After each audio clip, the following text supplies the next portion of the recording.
Alright guys, welcome back to another Opera Omnia video where we are going to talk about my future plans, mainly for the month of March. I'm going to let you guys know what I plan on pulling on, what I don't plan on pulling on my global account. So let me know in the comment section below, either before or after you're done watching this video, what are your guys' plans for your pulls in the month of March. And as always, if you do enjoy the video, make sure to hit that like button, subscribe for future content. And real quickly, I do want to mention, once again, I do have a Discord server.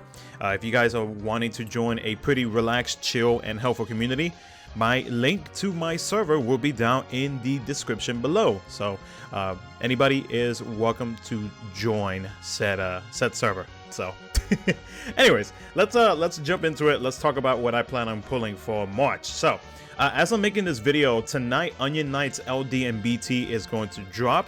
I might have mentioned this in my in-depth video on Onion Knight, but I do want to get his LD at least his LD.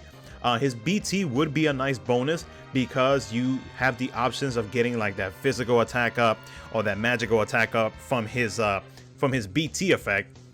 But in general though, his LD is, in my opinion, well worth me going after. Now, I am very limited on resources. I don't plan on using gems. I'm gonna use the little bit of tickets that I have left, and well, hope that I can actually pick up his LD weapon. If not, you know, I don't feel like I'm gonna lose too much in terms of let's see, what's the word? In terms of, I guess, usage, because like the only big positive thing about his LD weapon is that it's, you know, it has the turn shenanigans, it has the free ability used for himself and his teammates. So that's really about it. So I'm gonna try to get it with tickets, but if not, then you know what, it is what it is.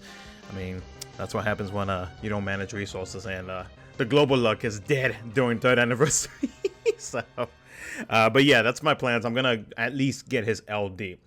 Next up is going to be Arciela. Now, I know for sure I mentioned this in my in-depth video, but I actually am going to skip on her LD weapon. Her LD weapon, though it may seem like it sounds amazing on paper, in general, I mean, it's not something that I really need, especially with some of the upcoming fights that are arriving to Global Opera Omnia for March. I really don't think Arciela's LD is needed. I think I'll be okay with waiting until it comes back later on, which I forgot which banner it does arrive. But as of right now, I'm going to skip. I'm gonna continue to save my resources and hope that I can get it later on in a future, I guess, rerun banner with her LD in it. But real quick, basically what it does is that it increases the HP damage taken from the caster, whether you use it on Arciela herself or as a LD call, and then it prevents brave gain on the enemy. So I mean, that's really the only like big thing about it, is just that right there. So but yeah, Arciela, I'm probably just gonna skip on. If there's a free pull, which I don't remember if they announced a free pull on her banner, you know, I will do that, but aside from that, I will probably skip it. Anyways, next up is going to be Theodore. Now, Theodore is going to be in the part 2 of the story update that we are getting tonight. Now, Theodore's kit, Theodore is a very good character in my opinion. It's going to be tough depending on how my resources look, if I am going to pass up on him or not. I will be doing an in-depth video on what he does, but one of the biggest things about him is that as long as your party has full HP, no, like literally full HP, he is able to dish out extra damage. I think he also gets a bonus in potency. But the thing about him though is that he has Holy Impel and Enchant, if I'm not mistaken. Let me look at it real quick. It's been a minute since I've used Theodore. EX ability. That's a holy attack, split damage. His LD. Yeah, his LD is the biggest thing about him, because it has Asuna. So it removes all debuffs from the party, recovers party's HP, increases party's brave. It does a lot for an LD weapon. And then, let's see, while the party has max HP, raises the max brave and attack, which is nice. And of course my phone wants to My phone thinks that I'm calling out to it. But no, Cecil does a lot. It's depending on how my resources look, I will try to go for his kit, but I am not going to go too crazy on him because he definitely has his uses in many fights, but not a lot of fights. So I guess for where I stand right now, based on the resources that I have now, because I don't plan on using gems, I'm planning on using tickets for a lot of the characters for this month. If I get lucky with Onion Knight's LD, I will probably throw some tickets or whatever tickets I have left to try to get Theodore's kit. If I get his LD, then I can token his EX weapon with EX tokens, and then I can grab his 35 and 15 with weapon tokens. But Theodore, there's a lot to talk about Theodore. As you can see, he's a melee attacker, range attacker. He's a healer, and he is also an Imperil with Holy Imperil. So if you missed out on Kuja, Theodore is another option to bring in as well. But yeah, I will probably be using tickets on him if I have any tickets. So we shall see. We shall see. But Theodore is a very good character, and again, I will do an in-depth video. Afterwards, there is going to be, let me open up Discord real quick, because there is an event where kam'lanaut, I'm gonna call him kam'lanaut because I can. So there is an event which is okay.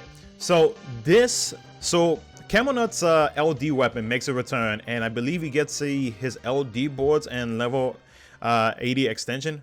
Basically everything you need, right, with his kit. So his LD is making a return, and at the same time you also have Paladin Cecil, who is coming with his LD and BT. Now a lot of people are waiting for Theodore because of how heavy a lot of us JP players have been like pushing to make sure that a lot of people go for his kit, because like his kit is extremely good. His LD and his BT make him very, very good. With his LD weapon, he basically does enchant slash he does impel, but then you have to enchant with his C65. But his LD weapon, real quickly, what it does is, while the special effect of Entrusted Crystal is active, the party gets 120% defense up with 10% HP regen, and then he also increases the party's max HP overflow by 30%. So it's slightly similar to Porms, but not exactly. It increases party's brave damage dealt by 50%, HP damage dealt by 20% whenever his own HP is at least, so basically when he's fully healed. And then it lowers the party's HP damage taken by 20%. So he is very similar, but not 100% to Porm. So, and that's why a lot of people are waiting to probably pass up on the next few banners before before Paladin Cecil arrives to Global Opera Omnia with the release of, I think it's what is it? It's a raid event. Yeah, it's a raid event. So yeah, definitely gonna be going for his LD for sure. I have the BT tokens ready to token his BT weapon, because it is one that I will it is one that I will definitely be going for. Real quick, his BT weapon, his effect increases brave damage, brave overflow limit, restores HP, increases brave by 100% of the individual's current HP, and then maximum brave damage limit, obtainable brave and HP damage limit up 10%. He does a lot for with his BT, but I will do a separate in-depth video, because I think it's best to explain fully and show off gameplay on what he does exactly. But I am 1000% going for Paladin Cecil. He lasts for a very good while. Actually, I think I might have seen a run recently, not too recently, but recently, with Paladin Cecil being used. So yes, 100% going for Paladin Cecil. No regrets at all on him. kam'lanaut, I think there's 2 separate banners for the event. So if there's a free pull, if they announce a free pull, you know, if I get lucky, then cool, I will take his LD weapon. But other than that, I mean, I'm not too worried about kam'lanaut. I hardly, maybe close to never use his LD call in JP. Afterwards, Keese is coming back with his lost chapter. Now, I will say that the Lufenia fight for this fight is kind of obvious what the orb is going to be. It's launching. So, if you want to break from Lufenia fights, this is definitely the one to go for, because this fight is like stupid easy. So with Keese's LD weapon, his LD weapon, what it does, the tactical knife. Let's see. It increases the party's brave based off 20% of the HP damage dealt to the main target, and all enemies get a 3-turn debuff called Brave Leak, which steals brave by 10% of max brave, increases party's brave by 5% of the total HP damage dealt during the chase, and that is also helpful doing if you use them as an LD card. I will definitely throw some tickets at Keese. I think his LD is very much worth, and as an LD card, it's actually a pretty strong one because of that the brave that you get. I guess like the brave regen. It's not really a brave regen, but like you do recover some brave as long as that debuff is on the enemy. So it's actually a pretty good LD card, one that I won't say people should skip out on, because I can't remember if this LD has come back or not in JP, but it's one to if you have the extra resources, I would say, go for it. Throw a little bit of tickets here and there, but don't go too crazy for it, because, I can't remember if this has come back or not in JP. Finally, we're going to talk about Gabranth. Gabranth is getting his LD weapon and a no helmet skin. No, that's already that's already been out in Global. But his LD weapon is going to be released alongside the first Transcendence to Global, which I will make a video about as well, the closer we get to that. His LD weapon, which is called Redemption, which I swear does not look like an axe. It looks like a mace in a way. So his LD weapon, basically what it does is that the enemies get a 6-turn, 20% attack down, 20% defense down, if inflicted with the Criminal's Mark or Outlaw's Brand, and I believe that is from his skill 1 and skill 2. And then he gives himself a 6-turn Prince's Keeper. When the target is inflicted with the Outlaw's Brand, it becomes Innocent Plus. It inflicts Break, and it is a 6-hit AoE Brave attack plus AoE HP attack delivered twice. The Prince Keeper raises his own max brave and attack by 30%, lowers the party's HP damage taken by 20%, which is nice. Very, very nice. That's something to definitely not overlook. That might not sound like it's really all that, but I promise you, like with with Lufenia fights, that right there is really, really helpful. And then it lowers the enemy's attack and defense. This is an LD card, is actually a very good one, especially because of that HP damage reduction that you have on its LD card. I will try to go for his LD. I think his LD has been re-ran before. I think. Don't quote me on that. I can't remember. It's been a hot minute since I have seen anything Gabranth related, and it's early in the morning, so my brain is right now. So but yeah, I am going to throw some tickets at it. If not, then I'll probably wait, because by the end of March, which they didn't announce in the community live stream, because we will have one on the 22nd or somewhere around there. I think it's like the 3rd or 4th week of March. We should be seeing the next Divine Summon board things, whatever, which is Ramu. And with that, whatever tickets that I have, if I really want to, whatever tickets that I get from the Divine boards, if I really want to, I might throw some extra tickets. But seeing as how for the month of April it is kind of stacked, I might hold off and probably wait on him to come back.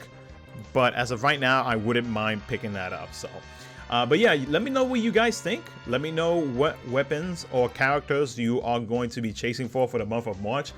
So real quick, this LD at least, skipping. LD, hopefully if I have any resources, I will pull for his kit. Definitely pulling and BT tokening his BT weapon. If there's a free pull, sure, I will pick it up. Keys, if I have any tickets left, I would try to pull for it. And then for Gabranth, I will try to take it if I have any resources left. I'm saving my gems because for future characters' sake, I don't I want to make sure that I have a decent amount of gem stash, because there is one BT in particular that I am looking at in the month of May that I for sure want in case I use up the BT tokens that I have right now, because I should be getting close to being able to BT token 2 BT weapons. That's how well I've been saving up my BT tokens. So, but anyways, though, that's gonna be it for the video. Let me know what you guys think. Let me know what you guys are gonna be pulling for. And other than that, like, subscribe, do all that good stuff, and I will catch you guys in my next video.